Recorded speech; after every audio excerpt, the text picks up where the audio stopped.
I served 9 years in prison. The judge told me I'm under no illusion that sending you to prison will help. I think we asked the wrong questions. We asked, how do we feel about violent crimes and nonviolent crimes, as opposed to how do we feel about the fact that we have a system where a judge sends a 16-year-old kid to prison and says, I am under no illusion that sending you to prison will help.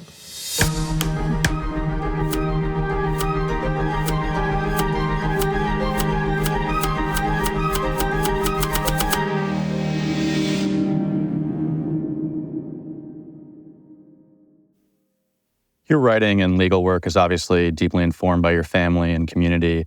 How do you describe the Maryland of your youth? Oh, man, I grew up in a black belt. It's so interesting to think about Suitland, Maryland, and PG County, Maryland, and what it meant for me to be a 14-year-old and a 15-year-old, particularly because this is, pre-internet era. And this is really, my whole life was circumscribed by the 3, 4, 5 mile radius between where I grew up at and maybe as far out as, Northern Virginia. And it was not a landscape where we talked about poetry.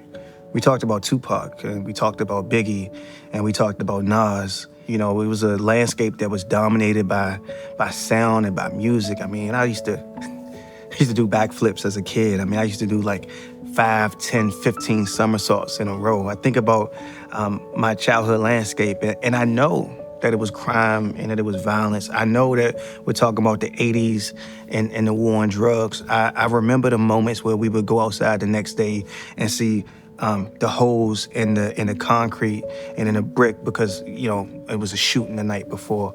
I remember when the whole neighborhood was shut down because it was a hostage situation. But those aren't the moments that define my childhood. The moments that define my childhood are, learning what throwback tackle is. It is really understanding what it meant to see a whole neighborhood of people who had to carry their clothes to the laundromat, walk 5, 10, 15 minutes to the laundromat because the laundry in the neighborhood didn't work. I learned a lot, from the community where I came from, but maybe the thing that I learned most of all is now that I think about it, is the world can overwhelm you. And you can believe that the world is just filled with whatever your troubles are and your sorrows. And you remember children, they live in the same kind of world with those same troubles and those same sorrows, but somehow they're able to move from day to day to day, not holding on to it the way we do. And so maybe the best parts of me and the best parts of what I can do and the work that I try to do come from the moments when I remember that. What was your family life like? My mom was a single mom, so I was the only child. And, I learned how to be by myself, which is useful. My mom was going to work. I was in the first, second grade. My mom would be gone to work before I woke up in the morning. She would wake me up and make me take a shower and get dressed and then let me go back to sleep. And then when she got to work, she would call me and wake me up a second time. And then I would really get ready for school. I would eat breakfast and then I would come home. She hasn't gotten back from work yet. So I grew up in a house where I learned what it means to work hard, and I learned what it means to actually the duty of a parent almost. Somebody told me it's not just enough to be successful. It's you have to be successful and almost look effortless. This is why we love Roger Federer. It's just something about the way he plays tennis where it just looks like he's not working hard.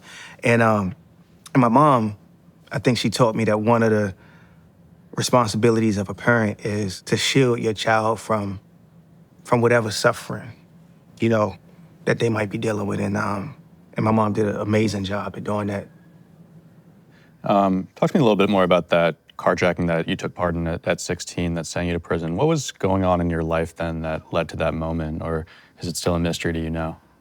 I mean, it's not so much as a mystery, but you do have to understand that anything that anybody does is a product of what's in the realm of possibility for them. And so, we say, well, why did you commit a carjacking? Instead of saying, how did that become a thing that was actually in the realm of possibility? And I could say it was the fact that 2 of my classmates got murdered and nobody talked about it. They both got murdered by teenagers who then went to prison and tried as adults and nobody talked about it. I could say that the first time I heard about a carjacking was when I was 12. I could say that the second time I heard about a carjacking was when I was in ninth grade, and a classmate, and some friends tried to carjack somebody, and one of them ended up dead. But the truth is that those weren't the things that pushed me to do it. Those just gave me a landscape of what was possible. And honestly, up until the moment I picked up a gun and I committed to robbing somebody, I would have said it was an absurd idea. I would have said it was completely outlandish. And the rest of the story ultimately doesn't make a lot of sense because most people don't get caught after the first time they committed a crime. And so I might be telling you a very different story today had I not gotten caught the next day. But it was happenstance. I'm at a friend's house with my good friend, my man Marcus, and people are broke. And somebody's talking about getting some money. I'm gonna get it the best way I know how. And somebody says, like, you ain't gonna do nothing. If I had a pistol, I would. You wouldn't do nothing. You wouldn't do nothing. I'm out there with you. None of us have a gun. So this is all talk. And then somebody walks in the room. Oh, my cousin got a gun. Y'all ain't trying to do nothing. And now we in a car driving, to Virginia to do something that's insane. And I say all of that not as an excuse, but as how sometimes overwhelming it is to know that you can start a day, a morning, thinking that you're gonna end with hopes of being on a basketball team, but you end driving away from a crime scene. And in some ways, it's maybe good fortune that I got picked up the next day. Because it is so hard to live in a world when you put those kind of expectations for violence on yourself. And in prison forced me to confront, like, all of the absurdity of it. If you ever, nobody, call a parent, call your mom from a jail cell as a child, and you can't lie. You can't say you're at your cousin's house. It's just this one moment where, as much as you want to lie, you got to admit the thing that ain't nothing gonna make right. And I remember her coming to see me, actually, one of the first times she came to see me, and I had to tell her I did it. I confessed to the police, so it's not as if I could act as if I didn't do it. Yeah, you spend your whole life trying to redeem yourself from that moment. It probably hurt more than knowing that I hurt this couple I tried to rob, that I waved a pistol in this man's face, and I know that devastated him. He might wake up at night still thinking about that. I hope he doesn't. I hope he sees me on the news and says, "Is that the kid that carjacked me?" I'm glad he's doing something meaningful with his life. I hope that's the story. But the truth is, the thing that truly devastates me is everything that those folks felt, I could hear in my mom's voice.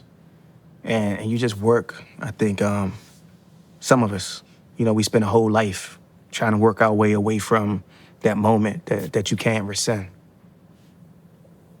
Based on your personal experience and scholarship, what does how we treat incarcerated men and women teach us about our country? It's interesting. I think it teaches us a lot about our country, but it teaches us a lot about ourselves. We forget that when we incarcerate somebody, the state is doing it in our name. And I think that what it tells us is that we are willing to abide by all kinds of cruelty. And we don't have to think it's justified. If it makes it easier for us to manage the lives that we want to live, if it makes it easier for us not to ask questions about why a particular thing happened, we're willing to not have a voice against the practice. And so I think what it tells us about our country is we're a country that's still struggling to live up completely to its ideals. And we're people who are still struggling to live up completely to our own individual ideals of what it means to be a member of a community, what it means to care about those who have hurt each other, those who've been hurt, and those who just can't figure things out. How do prisons blunt personal identity and creativity? I don't think prisons blunt personal identity and creativity at all. I was in a cell with a dude that made a tattoo gun out of the motor of a Walkman. Matter of fact, this cat once took 2 Walkmen, neither of which had the capacity to record. He built a new Walkman out of those 2, the parts from those 2, that had a hidden compartment where you could turn the switch on and off. And when you turned the switch on, when you push play, it was a recording device. And you're wondering, wait a minute, who cares? You got a recording device, but you don't have a microphone. but you got headphones. And those headphones will be the microphone. I mean, we in a prison cell making mixtapes. You know what I mean? Like this dude, he had the schematics for every television, every Walkman, every CD player that had been released in prison in the past 20 years. You know, I knew dudes who were painting murals. I know a cat who wasn't locked up with me, but was locked up somewhere else, who did a 40 by 40, a 40-foot by 40-foot mural, a sort of 2 by 2 foot square sheet at a time. And he mailed them out. And then when he came home, he couldn't see it until he came home. This cat named Jesse Crimes, he came home and then put it all together and saw it for the first time with his audience. You know, I mean, I've seen people do wondrous and miraculous things. I know people who've written novels in prison. I mean, you know, so I know people who became somebody in prison. I mean, somebody respected. So I don't know if I would say that prison blunts creativity. I would say that prison creates more challenges than you could imagine. But MacGyver is born out of those challenges. You know, I think that prison has at times given us an opportunity to be more than we would have ever been without it. And that is not to say, that's not an advertisement for prison. That is an endorsement of the undying spirit of men and women and children who find themselves confronted with this question. It's like, can I be more than what I was? And I want to focus on that, because if we focus on the worst of what prison does to people, we might imagine that people who go into those places can only be the worst. And I don't think that's true. What first drew you to poetry as a young man? What role did it play in your life back then? I expected to go home. It was my first time getting in trouble. I mean, why wouldn't I get a second chance? I was a 16-year-old kid who was, you know, in the honor society. I was a 16-year-old kid who was the class treasurer. I had braces, right? I just really expected to go home. And when the judge sentenced me to 9 years in prison, I just remember being in a holding cell asking myself, what do you become after 9 years in a cell? I had wanted to be an engineer. I planned on going to Georgia Tech, being an engineer, and a point guard for the team. I was gonna have a growth spurt. That didn't happen. And I knew I wasn't gonna be an engineer now that I had 9 years in prison. And I just said, I'm gonna be a writer. Had no idea what it meant. Didn't even tell anybody, because you say something that's outlandish as that and you start telling people and they start discouraging you. So I just carried it around in my head with me, and I started to approach the world as if I was a writer. You know, I took writing in my journal seriously. I was like, this is the beginning of some book that'll happen later. And I wrote and I read. And then like 2 years later, I'm in solitary confinement for 6 months. And you know, 17 years old, in prison, in solitary confinement. There's no air conditioning. It's so hot back there. And books are contraband. What am I supposed to do with the hours in a day? I heard a dude call for a book. Who is he asking for a book? And then I heard the book sliding across the concrete. I would hear it again a couple days later. And I realized that they had set up a library, you know, kind of underground library. Only rule was that if you had a book and somebody asked for it, you gave it to them. And so I called for a book, and somebody slides Dudley Randall's The Black Poets under my cell. And at first I'm thinking, what am I gonna do with poetry? I mean, I'm 17, I'm in prison, I ain't got no love stories to tell. And I get introduced, though, through that book to Langston Hughes, to Claude McKay. I get introduced to Sonia Sanchez, to Lucille Clifton.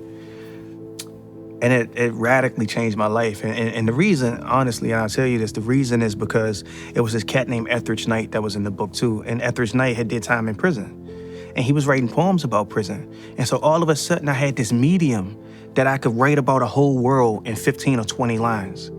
You know, part of the reason why I never told anybody I wanted to be a writer, because I didn't know what that meant. Does that mean I want to, like James Baldwin is writing these brilliant 50-page essays? It's like, I can't do that. And what a poem said is that you could write a whole poem that's just capturing a moment. And reading Etheridge Knight's poetry, what he said was that the things I was experiencing Desiring to teach myself Spanish because I heard a brother on the rec yard speaking Spanish. Watching this kid jump from the top tier because he didn't want to get raped. Fights. Cooking meals together. The hope, the desperation, struggling with what landed us in prison cells. Like he was writing poems about all of that. And he was writing poems about this 16-year-old kid that was in prison named Gerald. It was this piece called For Freckle-Faced Gerald. And I'm reading this in the hole, and I'm thinking, damn, I'm gonna be a poet. And it made sense. And then I took to it. Like I'm obsessive compulsive. You know, I wrote 1,000 poems over the next 6 months. I wrote so many poems, I said, I'm gonna make a book. And I folded it all up and it's a stack like this. And it's sometimes 3 poems on a page. I mean, I was getting request forms and writing the poems on request forms. And I ripped up a sheet and I threaded the book. And I was like, this is my book. And I still got it though. You know, I still got it. I still got the poems from that first winter that I said I would be a poet, which in itself is amazing given how hard it is to keep track of things moving from prison to prison. A lot of your work is about the afterlife of prison. How did the label of felon continue to follow you even after your release? I mean, all of the obvious ways. You know, it's hard to get a job. Sometimes you can't rent an apartment. They ask you on your college applications. I got denied a full tuition academic scholarship to Howard University.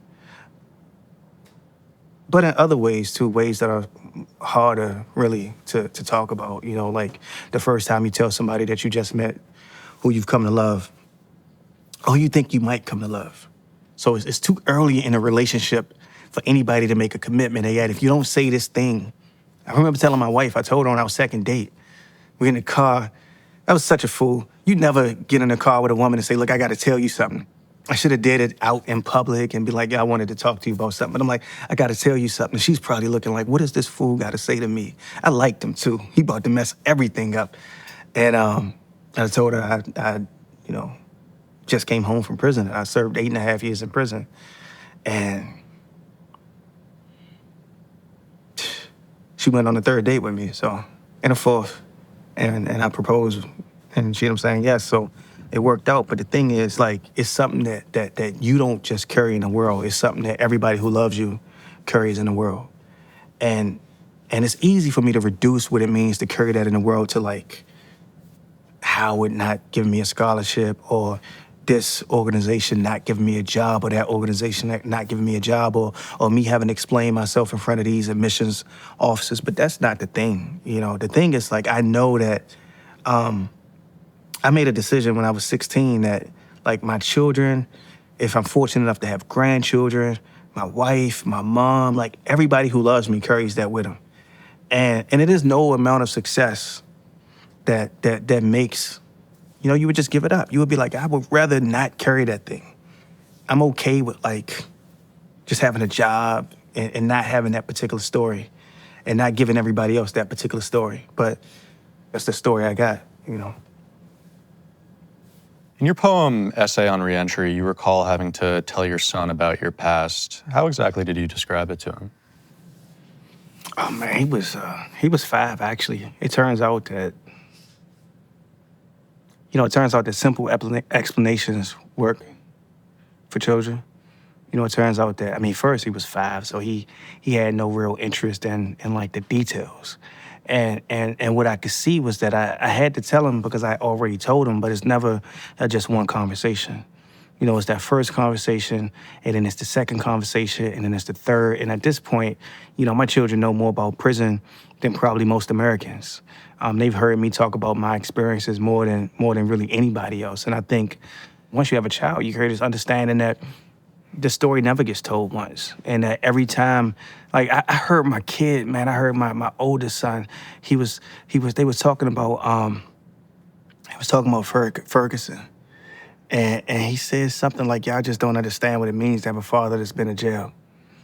And I realized that he carries around the kind of knowledge that his classmates don't.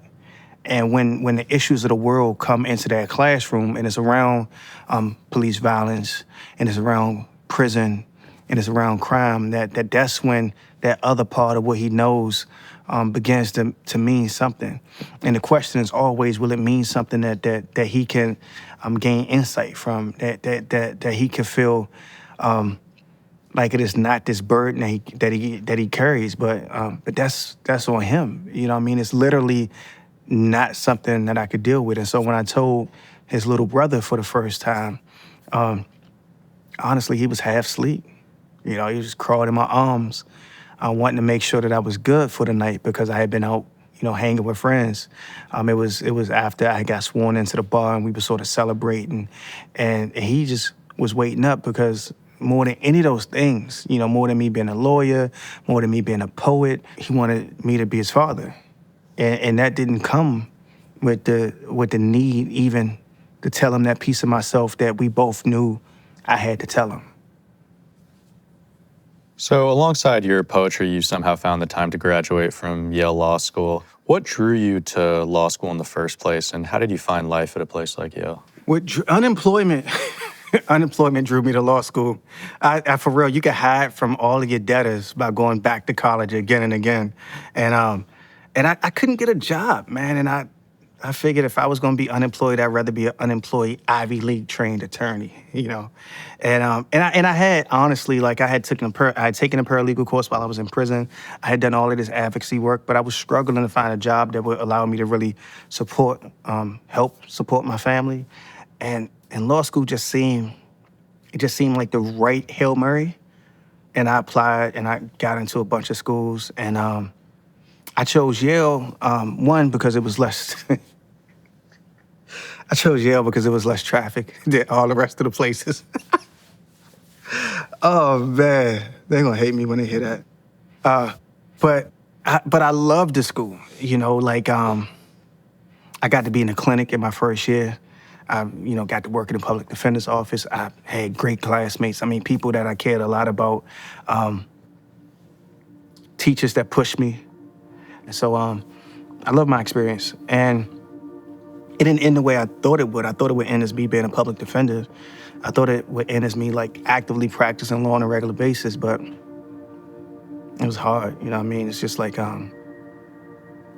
watching people, your clients, and watching them go to prison. I just couldn't deal with it. I couldn't deal with people on the front end of the system not having the ability, not having an audience for their redemption. You know, because the only question at the beginning is if you'll go to prison, and if so, for how long. And so I ended up not being able to do that, but I've been able to use my law degree in different ways, and I'm really, really happy about that, whether it's doing some legal scholarship or doing some research or really representing people on parole and on clemency and using my legal education as a foundation for the way I think about what it means to transform the system. What did you learn about our criminal justice system from your work as a public defender? It is just unforgiving and challenging. I once had a case where this kid had robbed another kid, and the police had a photo of the kid who did it, and the mom wanted to see it. And at first she kept saying, "Let me see the photo of that devil. Let me see the photo of that devil. I told you about hanging with those devils." And the cop is like, "I'm gonna go get the photo." And they go get the photo, they get it, and they pass it to her. She says, "He could be my son." I mean, she said it like so low under her breath that the police didn't even hear it. They said, "See, I told you, that's that devil." They didn't hear her gasp when she looked at the photo and recognized that he could be her son. And I think working in the public defender's office reminded me that the system doesn't give most of us the opportunity to have a realization that this woman had. And I used to call her, you know, she wanted to talk to me. And we talked long time, you know, before the case got settled. And it ended up being settled without my client going to jail. You know, it ended up being settled with him having a felony conviction, but he didn't go to jail, and he could have easily, you know, got sentenced to 5, 6, 7 years in prison. And I think part of the reason why, I know a huge part of the reason why he didn't go to jail was because this woman recognized that he could have been her son. You know, so the public defender's office taught me that there's not enough space in our system for us all to have that recognition.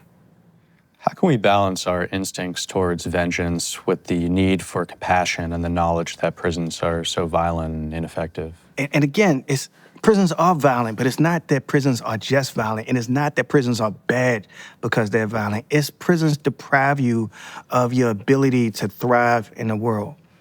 And the question is, what do you owe? And what would be a better way for you to pay what you owe to society, to your victims, to your community? Is it just sitting in a box for 5 years, for 6 years, for 7 years? I don't know if prison is even motivated by a need for vengeance. At least that is not what we articulate as the reason for prison. Like publicly, I think most people think when they say I'm for incarceration, they're thinking about vengeance. But the system is thinking about things like deterrence. They're thinking about things like decapacitation, right? They're not thinking about vengeance. A prison sentence is not supposed to be motivated by vengeance. And so what happens is you got a disconnect between what is motivating a lot of the people on the street who call for more people in prison and what is motivating the prosecutors and the judges who make those decisions. And neither one of those groups is really thinking about what would it mean for people to actually pay what they owe. What does it mean to articulate what it is that you owe? I mean, that's a profoundly, profoundly difficult question, and it's more challenging, and I think it's so challenging, in fact, that we ignore that question for other questions. And by we, I also mean me. It is a much more difficult question. Do you believe that the institution of the prison can be reformed? Is it redeemable? Do I believe the institution of the prison can be reformed? Look, man, I know people in prison for murder. I know a lot of people in prison for murder. If I believe that those people are redeemable, I think that any institution must have something of value that could be salvaged, right? I think that, when you talk to somebody who has caused a community, who has caused somebody they love profound pain, who has committed the kinds of crimes that I was locked up for. I went to prison for carjacking. I think that, we struggle to live in a world that believes that we could be redeemed. And I think we recognize, at least I recognize, the need for some kind of system that's a counterbalance that could be not a factory of despair and sorrow, but a place where you could go to create that pathway towards redemption. Are you able to envision a world without prisons? I know a lot of people who have been shot. So, I don't know. I think I would first want to envision a world without violence. I wonder if we asking the right question. One of my favorite rappers got this line. He says, "They want peace, tell them dudes to bring my homie back."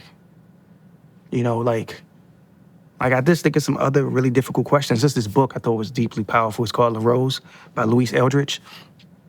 This man, he accidentally shoots the son of his sister-in-law. What do you do after that happens? And some people saying that he did it on purpose, it wasn't an accident, that he was drunk, that, it was negligent, that he should go to prison. And some people saying, no, of course it was an accident, but it doesn't matter. What do you do? And the next scene in the book, him and his wife are taking their son to his sister-in-law. It's he's your son now. And maybe I just think that the world without prisons is not as interesting a question. Because that question doesn't make me weep, right? But reading La Rose and thinking about what it means to have accidentally murdered a child. And then your response is to give your son to this family. And your son is not 2. Your son is old enough to understand what's going on, right? I think that I want to ask different questions. What does it mean to live in a world that lacks violence? And what does it mean to profoundly figure out how to hold ourselves to account for what we do? I think that for me, that's a more substantial kind of question. And that's the question that keeps me up at night. Because as a person that's representing people I know who've killed people, I mean, we walk into the parole hearing, and that's really what we're trying to speak to. And most of what we say feels foolish. It's nothing sometimes that we say that accounts for the dead body that's in the room with us. And I think that is what we're trying to deal with. That is what we're trying to be able to walk into a room and tell somebody, but wait, it's not just he's not the worst thing he's ever done in this world. It's not just that. It's also this. And figuring out what this is, I mean, that's the golden ticket.